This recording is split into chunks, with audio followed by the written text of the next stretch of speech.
Samahan nyo nga kami ngayong araw na to. May bago na naman akong ibubudol sa inyo. Talagang mapapaganda ang pag-diving at spearfishing sa gabi kapag meron tayong malakas na ilaw. Ito yung diving handlamp na ginagamit for diving, fishing, hunting, spearfishing, at pang snorkeling. Waterproof na to up to 100 meters. Kung tuwing gabi madilim yung dinadaanan nyo or madalas mag-brown out sa inyo is kailangan nyo tong gantong flashlight. Rechargeable na ating pala tong flashlight na to at sulit na sulit nga ito sa price. Magandang feature pa nga nito is mahaba na yung light range na nare-reach niya. Aabot nga ito hanggang 5,000 meters. Pwede mo nga din pala i-zoom in or i-zoom out yung ilaw nito. Sobrang liwanag din naman talaga ng ilaw nito. And this is also made with durable ABS material. At no worries ka na sa paglalagay ng battery dahil meron na tong Type-C rechargeable. At IPX7 waterproof na nga to, kaya kahit maulan, ay magagamit mo ito. Kaya naman, sulit na sulit talaga sa price, kaya ano pang inaantay nyo? Sulit na sulit at hindi ka na mabibitin sa extension cord na to. Hindi tinipid at premium quality nga yung pagkakagawa dito. Kaya naman, safe na safe kahit magkakasabay pa ang saksak. This is a budget-friendly mechanical keyboard from Zeus na magugustuhan nyo dahil sa kanyang quality, sa design niya at sa kanyang performance. Bali, 75% mechanical keyboard pala to na hot swappable. Meaning, kahit anong keycaps pwede mong ipalit dito at swak na pasok to sa PC setup mo. Nako, kailangan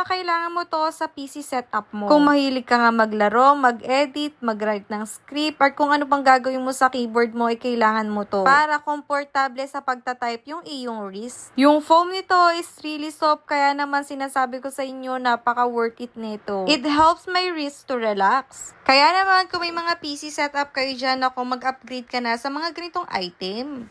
Kung naghahanap ka ng large capacity na student backpack, nako, ito na yon. It can carry a 16.5 inches na laptop. Lightweight lang yung pinaka-design at naka-large capacity na nga pala to. Ang ganda nga din pala na features nito dahil waterproof, multi-function, built-in organizer, dustproof, leak-proof, multi-compartment, and high capacity na din yung bag na to. Hindi lang siya pang student, kahit working na kayo, nagte-travel kayo, or kung ano man, is pwede nyo tong gamitin.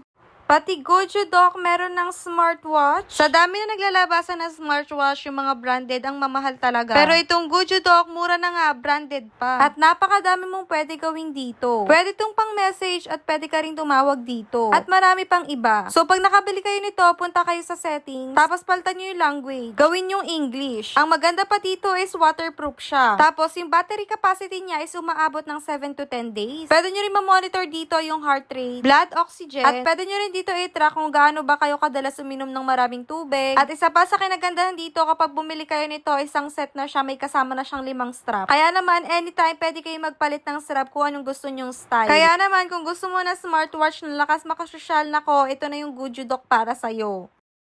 Mahirap maging content creator kapag kulang ka sa gamit. Lalong-lalo na kung wala kang katulong or tagahawak ng camera mo, hindi mo talaga makukuha yung angle. Kaya kung content creator ka or mahilig kayong mag-picture-picture or video, kailangan nyo nito. Mapapadali talaga yung pagpipicture or video nyo. Kaya dapat mag-invest ka sa ganitong tripod. Madaming available na tripod, pero ito yung pinili ko. Mas convenient, very handy. Konting tupe, napakaliit niya, at kahit maliit to, matangkad pa to kaysa sa akin. May shutter na nga din pala to kasama, kaya hindi nyo na kailangan pa mag-timer kapag nagvi-video or nagpi-picture kayo. At para magamit mo yung shutter, i-bluetooth mo lang siya sa mismong phone nyo. O ayan, kaya kung gusto nyo maging maganda or quality yung pag-video or content nyo, mag-invest ka na sa ganitong tripod.